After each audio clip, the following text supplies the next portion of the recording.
Syria में विद्रोहियों का आतंक रुकने का नाम नहीं ले रहा है। अब विद्रोहियों ने सीरिया के दक्षिणी शहर दारा पर भी कब्जा कर लिया। इसी शहर से राष्ट्रपति बशर अल असद के खिलाफ 2011 में विद्रोह शुरू हुआ था।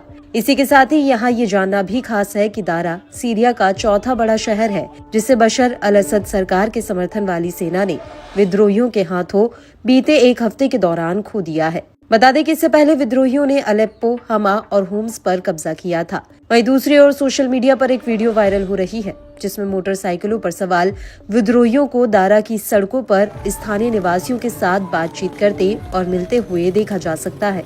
लोग शहर के मुख्य चौराहे पर हवा में गोलियां चलाकर जश्न मनाते भी देखे गए, लेकिन इन सब के बीच विद्रोहियों को और शहरों पर कब्जा करने से कोई नहीं रोक पा रहा।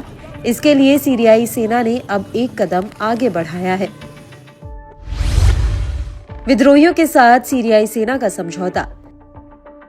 सीरियाई विद्रोहियों का कहना है कि सेना ने दारा से वापसी के लिए उनके साथ एक समझौता किया है। इस समझौते के तहत विद्रोही सेना के अधिकारियों को लगभग 100 किलोमीटर उत्तर में राजधानी दमिश्क तक सुरक्षित मार्ग प्रदान करेंगे। हालांकि दारा पर विद्रोहियों के कब्जे को लेकर सीरियाई सेना या बशर अल असद सरकार की कोई टिप्पणी सामने नहीं आई है। ये शहर जॉर्डन की सीमा से लगे सीरियाई प्रांत की राजधानी है, जिसकी आबादी करीब 1 लाख है।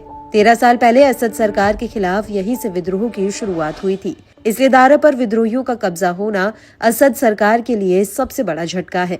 आपको बता दें कि सीरियाई विद्रोहियों ने देश के तीसरे सबसे बड़े शहर होम्स के उत्तर में कस्बों में प्रवेश किया था और एक नेशनल हाईवे के साथ आगे बढ़ रहे थे, जो राजधानी दमिश्क की ओर जाता है। बिजली की तेजी से आगे बढ़ते हुए इन विद्रोहियों ने मिडिल ईस्ट को हिलाकर रख दिया। हयात तहरीर अल शाम समूह की अगुवाई में आतंकवादियों ने हमा और होम्स पर कब्जा कर लिया। दूसरी ओर दमिश्क में रूसी दूतावासों ने एक चेतावनी दिखाते हुए रूसी नागरिकों को सीरिया छोड़ने का निर्देश दिया है। मॉस्को सैन्य सहायता प्रदान करने सहित सीरिया के राष्ट्रपति बशर अल असद का प्रमुख सहयोगी बना हुआ है। सीरिया में हो रही घटनाओं का सबसे ज्यादा नुकसान वहां की जनता को भुगतना पड़ रहा है। संयुक्त राष्ट्र शुक्रवार को कहा कि सीरिया में बढ़ती लड़ाई के कारण केवल एक सप्ताह में लगभग 2,80,000 लोग विस्थापित हो गए हैं और चेतावनी दी है कि ये संख्या बढ़कर 15 लाख तक पहुंच सकती है। लेकिन इसी बीच हिजबुल्लाह सीरिया के लिए मसीहा बनकर सामने आया।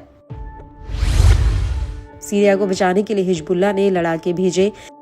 सीरियाई सेना के एक सूत्र ने कहा कि ईरान समर्थित हिजबुल्लाह लड़ाकों को होम्स में और उसके नजदीकी सरकारी सुरक्षा को मजबूत करने के लिए तैनात किया गया है। लेबनान के 2 वरिष्ठ सुरक्षा सूत्रों ने भी कहा कि हिजबुल्लाह ने विद्रोहियों को होम्स पर कब्जा करने से रोकने में असद सरकार की मदद करने के लिए अपने लड़ाकों को सीरिया भेजा है। वहीं सीरिया के सरकारी मीडिया के हवाले से खबर है कि सीरियाई और रूसी वायुसेना आर्टिलरी, मिसाइलों और बख्तरबंद वाहनों के साथ चलाए गए एक ऑपरेशन में 6 दिसंबर को होम्स के ग्रामीण इलाके में दर्जनों विद्रोही मारे गए हैं, जिससे सीरिया का हौसला धीरे धीरे मजबूत होने लगा है।